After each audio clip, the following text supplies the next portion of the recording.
Our prayer this morning is by Reverend Heather Ryan Starr. May I move gently through this cold but sunny day. May I remember that this is just one day, and that showing up is at least half of what is asked of me. May I set aside my underlying anxiety that I will not get to everything, and put my trust and faith onto the riverbank of human community. We are working together. I am not alone. There is a love holding me that is unconcerned with my day's to-do list and more concerned with my spirit's survival, even its thriving in this beautiful, challenging world. May we all remember that Rome was not built in a day, that our efforts are part of an ongoing stream of efforts, of lives being lived beside one another, shoring up this world. May what little I do today be for the greater good. May I be gentle with others today, as I long for others to be gentle with me. May it be so.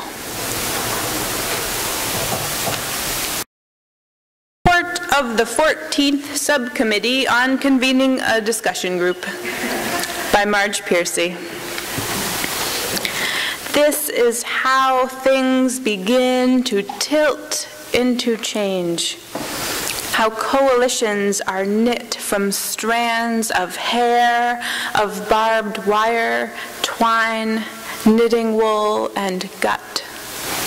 How people ease into action, arguing each inch. But the tedium of it is watching granite erode. Let us meet to debate meeting, the day, the time, the length. Let us discuss whether we will sit or stand or hang from the ceiling or take it lying down. Let us argue about the chair and the table and the chairperson and the motion to table the chair. In the room, fog gathers under the ceiling and thickens every brain. Let us form committees, spawning subcommittees, all laying little moldy eggs of reports. Under the gray fluorescent sun, they will crack to hatch scuttling lizards of more committees. The Pliocene gathers momentum and fades. The earth tilts on its axis, wrestling to some momentary small agreement like a pinhead pearl prized from a dragon oyster. I believe in this democracy as I believe there is blood in my veins. But in me lurks a tyrant with a double-bladed axe who longs to swing it wide and shining, who longs to stand and shriek, "You shall do as I say." No more committees, but only picnics and dances. I have spoken, so be it forevermore.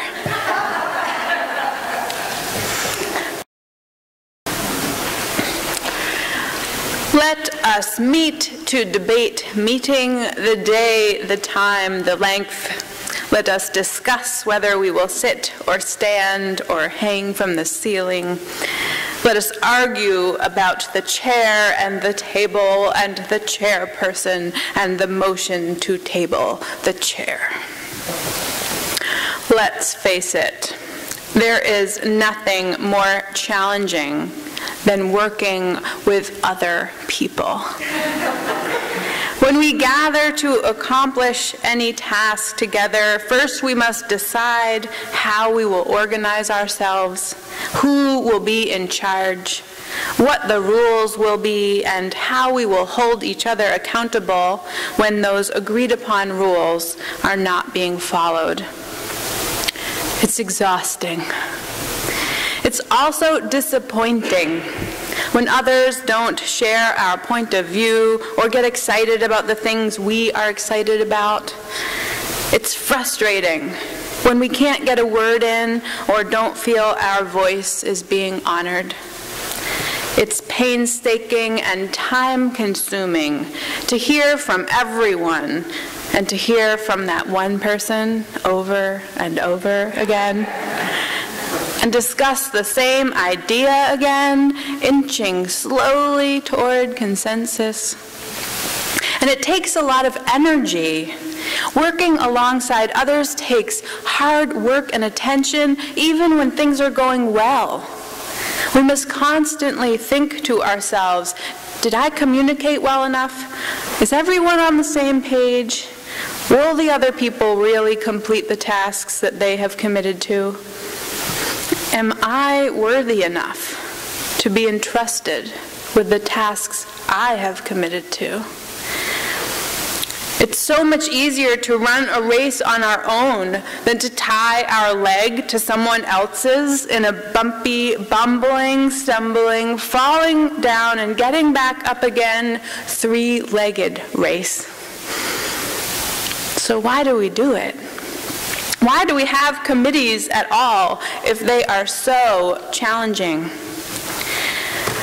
For one thing, it's a way of saying that we are a democratic organization, that we believe that many people should have a say, not just one.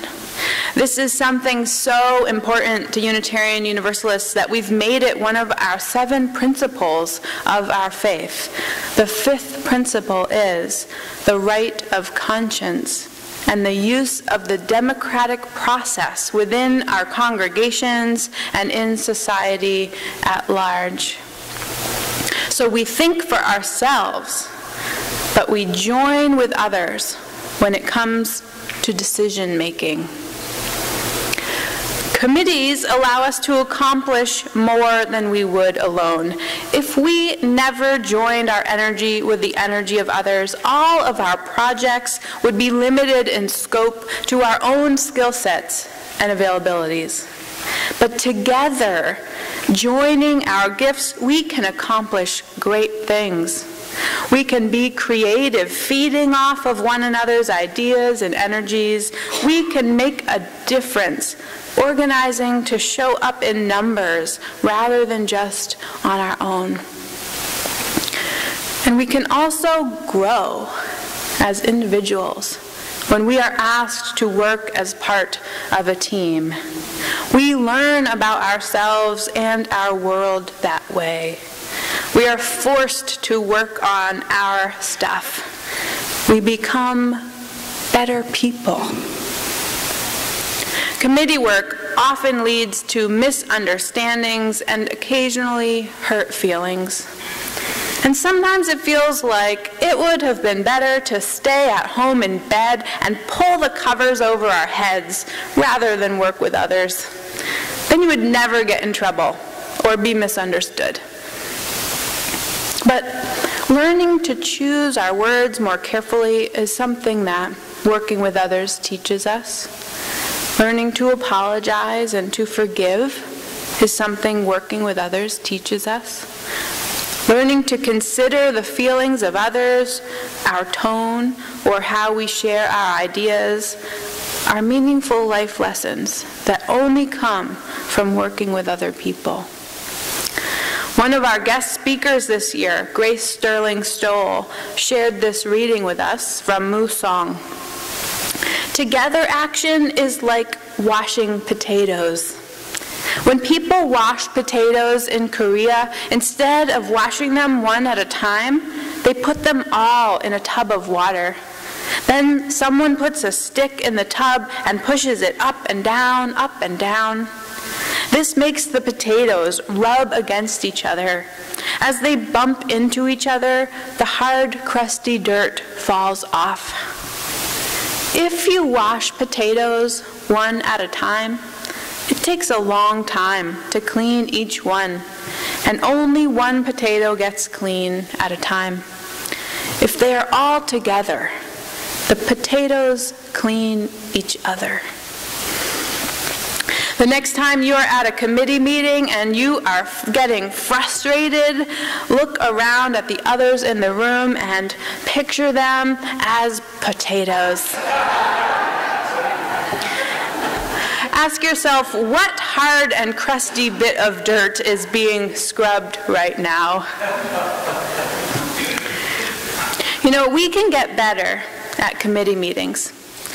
We can set clear agendas, pass a talking stick, limit interruptions. We can honor the wisdom of each person at the table, and we can begin to imagine who is not at the table and why. We can learn to trust leadership, share power, speak directly, but we have to practice. At a Meeting House Board of Directors retreat a few years ago, Bruce led us in a hilarious exercise called Yes and. He divided us into 2 groups. The assignment was for each group to plan the wedding celebration party that you all were throwing for Lisa and me. Some of you were at that, right? You remember? One group was to do so using the phrase, yes, and the second group had the same assignment to brainstorm plans for the party. But this group was to use the phrase, yes, but. The and group went first. It went something like this. There should be music, the first person said. Yes, and there could be dancing, someone added. Yes, and Dan is a DJ, said the next person. Maybe he could bring his equipment. Yes, and there should be food, said the next person. Yes, and Kate and Lisa like vegetables, so I can bring my famous crudité. Yes, and other people can bring food as well. Yes, and we can send out invitations. Yes, and everyone can be invited. Yes, and even if they can't make it, they will feel included. In just a few minutes, a fabulous party had been planned. I'm so glad I'm getting married, I thought. And that it seems to be bringing joy to everyone, not just me. This is fun. Soon it was time for the next group. There should be music, the first person started. Yes, but what kind of music? Maybe a band. Yes, but bands are expensive. Maybe music from CDs. Yes, but it shouldn't be old music. Kate and Lisa wouldn't like old music. Yes, but I like old music. Yes, but this party isn't for you. Yes, but I will be there. Yes, but so will a lot of people. We should send out invitations. Yes, but who should we invite? We can't invite the whole town. That would be too many people. Yes, but then people will feel excluded. Yes, but for those people who are there, what will they eat? We should have food. Yes, but that will be expensive. Yes, but I could bring my famous pigs in a blanket. Yes, but many people are vegetarian and they don't eat pigs in a blanket, so maybe not. Yes, but there should be decorations at least. Yes, but they would have to be inexpensive, like balloons. Yes, but balloons are banned in Provincetown. As each idea was shared, each idea was shot down. Forget pigs in a blanket. It was like a big wet blanket had been thrown over the whole event. Suddenly, party planning felt like a chore. We were getting nowhere. We were getting grumpy. No one felt like being creative because all the energy in the group was going toward seeing the problems rather than the possibilities. Suddenly, I felt bad for getting married and causing this great big problem of having to plan a party. Here's another little exercise Bruce led us in one year. He handed everyone slips of paper with the same sentence printed on it, but each of our papers had a different word of the sentence highlighted, and we were to put the emphasis on that word when we read our sentence aloud. So we took turns reading the same sentence. I didn't say she took the money. I didn't say she took the money. I didn't say she took the money. I didn't say she took the money. I didn't say she took the money. I didn't say she took the money. Same sentence. It's amazing what we can learn when we practice together. The power of the word and. The power of the word but. The power that voice inflection has, and how easy it is to misread tone or emphasis in an email. It's hard to tell when someone is joking on there. It's hard to tell when someone is mad. Obviously, not everything should be done by committee. Some tasks are one-person jobs. Waiting for consensus on everything would take forever, and nothing would ever get done. But I have learned so much from my guru, the committee. I am challenged and held accountable by the covenants that we draw up with each other when we meet. I know that sometimes we roll our eyes when we are asked to create ground rules or group norms or covenants at the beginning of a meeting or gathering on a big piece of paper with markers. But what if we thought of these agreements as holy agreements, as spiritual disciplines even? These group covenants are so rich. If we were to apply them to the rest of our lives and not just that one meeting, it's enough spiritual homework to keep us busy for a lifetime. Here's one example of guidelines for respectful discussion created by GLSEN, the Gay, Lesbian, and Straight Education Network. Respect confidentiality. Assume that the stories and comments shared at meetings should remain private. If you would like to share someone's story or comment, please ask them first. I think this might have been created by youth because the next one is, don't yuck my yum. But I like it. Diverse groups have lots to offer, and that includes different tastes. When group members share their likes and dislikes, respect their personal opinions and preferences. Lean into discomfort. Meetings and topics can sometimes be challenging. Be willing to experience some discomfort in discussions and learn from it as a team. Uphold commitments. The key to a safe and successful team is honoring your commitments to the group. If you cannot go through with a commitment, make sure to let people know and find someone to take your place. One mic, one voice. Only one person should speak at a time. And this is my favorite. Step up, step back. Participants should be aware of how much they are talking. If they feel they are speaking a lot, they should step back and let others speak. If they find themselves not talking, they should try to step up and contribute. Use I statements. Everyone should speak from their own experiences. Avoid making generalizations. Don't make blanket statements about any groups of people. In addition to members of the LGBT community, this also includes political parties, religious groups, socioeconomic classes, races, age ranges. If you're not sure that something you want to say is factually correct, phrase it as a question. No assumptions, except for best intentions. People should not assume other people's experiences or anything else. The only assumption people should make is that when other participants speak, they are speaking with the best intentions and do not mean to offend anybody.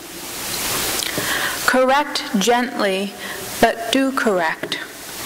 If participants say something that is incorrect or offensive, politely call them on that.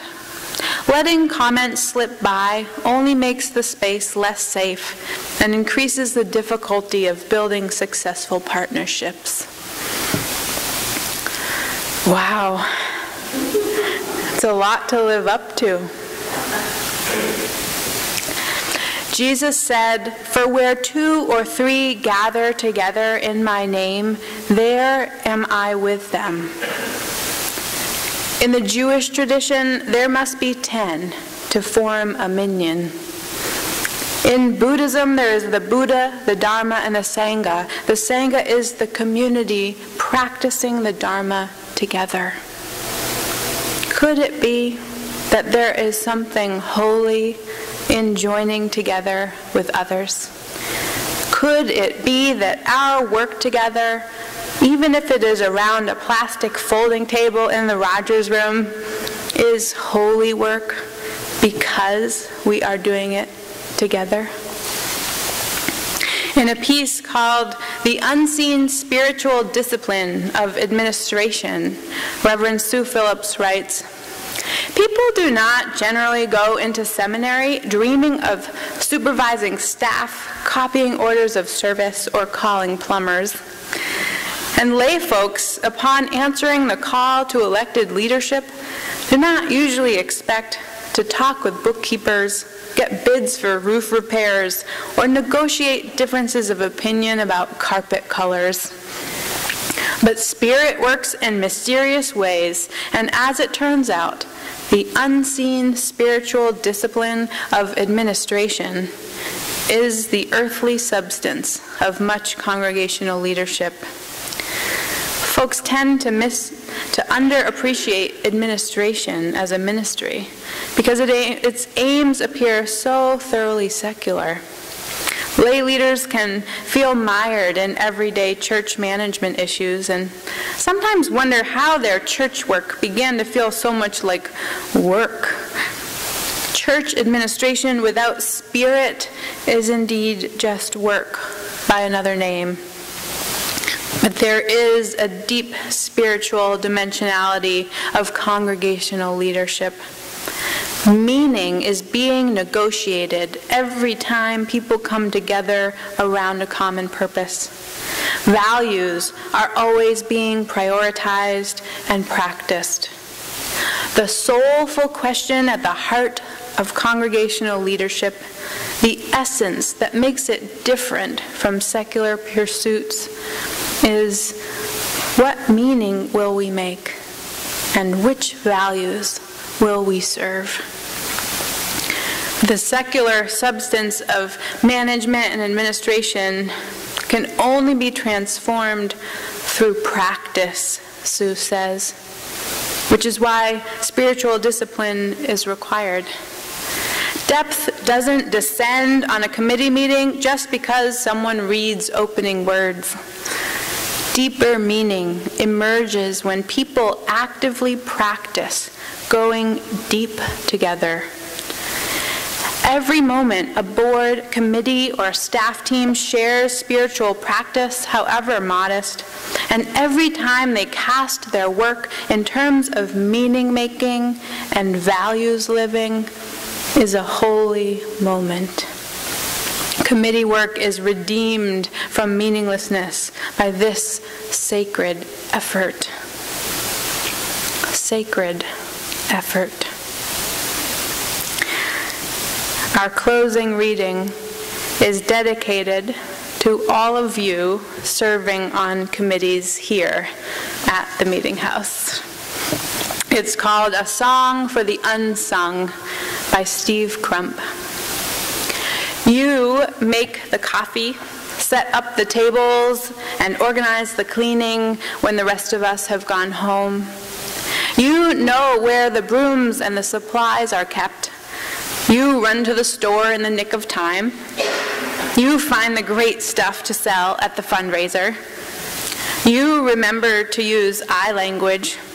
You speak passionately with a clear voice and listen with open-mindedness. You consider your tone when you speak. You say you want to be part of the solution, part of the healing, by hanging in there. You come up with new ideas. You gracefully accept the group choosing someone else's idea. You step up to make the extra contribution. You make welcoming room for others. You acknowledge children and are happy to be around them. You hold a child, hold a confidence, hold a hand. You go the extra mile, contribute the extra dollar, and give the benefit of the doubt. You know that church life is all about relationships. And because you know this, your spiritual discipline of forgiveness is always at hand. You, with your presence alone, offer a holy companionship. You accompany others in the dark night of the soul. You do what you do because you can. You often wish you could do more. You labor not for praise or for a song, but for the good in the doing of work. But we sing this song of praise for you, the unsung in our church. And our hearts are glad in the singing because we know the many things you do. Thank you. Amen. And blessed be. We are not perfect. We are bruised and dirty potatoes sharing this one pot. But we are cleaning each other, and we are working together towards something holy to make this world a better place. May we continue to do so together. Go in peace.